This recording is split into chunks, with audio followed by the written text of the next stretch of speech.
जो चीजें हैं सरकार कहे, सरकार रिपोर्ट जो है उसको सार्वजनिक करे ना, वो बताए। अब कोई व्यक्ति क्या कहता है इस चीज से तो कोई अंदाजा नहीं लगाया जा सकता। जबकि मैं ये कहना चाहूँगा, राम लोभाया जी बहुत ही सुलझे हुए व्यक्ति थे। उन्होंने बहुत मेहनत करके और ये रूपरेखा तैयार की थी, और जिलों के बनने से लोगों को बहुत बड़ा फायदा है।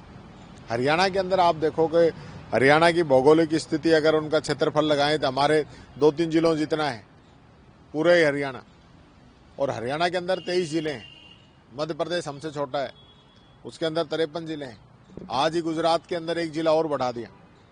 कहने का मतलब ये हर जगह डेवलपमेंट हो रहा है, नए पंचायत, नई तहसील, नए जिले बन रहे हैं। उसी को देखते हुए हमने बनाए थे, और उस चीज का सीधा सा फायदा पब्लिक को मिलता।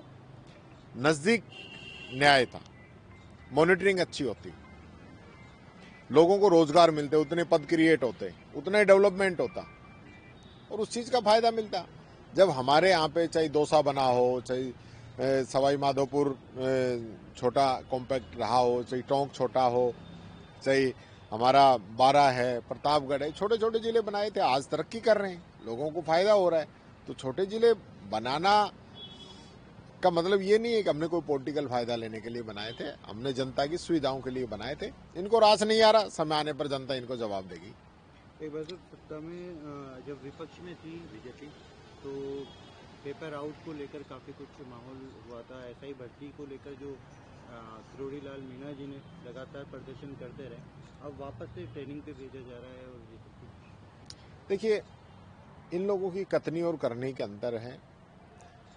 पूरा जो सरकार है, सरकार का ही अंग है किरोड़ी मीणा जी, जो लगातार इस भर्ती को लेकर उन्होंने काफ़ी दस्तावेज भी दिए, काफ़ी उन्होंने इसके लिए अधिकारियों के भी वो घर पहुंच गए।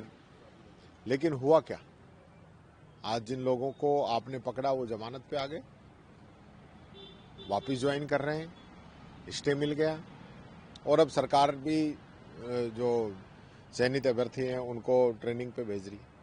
तो कहने का मतलब ये है कि अभी इनका एजेंडा खुद का ही साफ नहीं है, करना क्या है। ये खुद ही कहते थे आरपीएससी को भंग करेंगे, तो 1 साल तो हो गया, अब तक तो भंग नहीं कर पाए हैं। तो हाथी के दांत खाने के और दिखाने के और हैं, ये बीजेपी साबित कर रही है।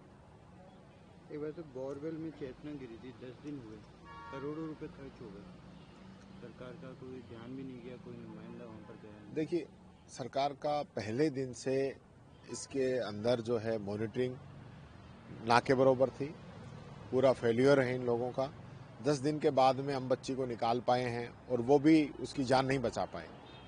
इसके लिए आज हम आरोप प्रत्यारोप कर रहे हैं, वो तो एक अलग बात है, लेकिन 10 दिन के अंदर कभी ऐसा नहीं लगा कि सरकार की तरफ से कोई बयान आया हो, मुख्यमंत्री जी की कोई पहल रही हो, कोई मंत्री वहां पे पहुंचा हो, किसी ने स्थिति का जायजा लिया हो, कोई मॉनिटरिंग की हो, कुछ नहीं है।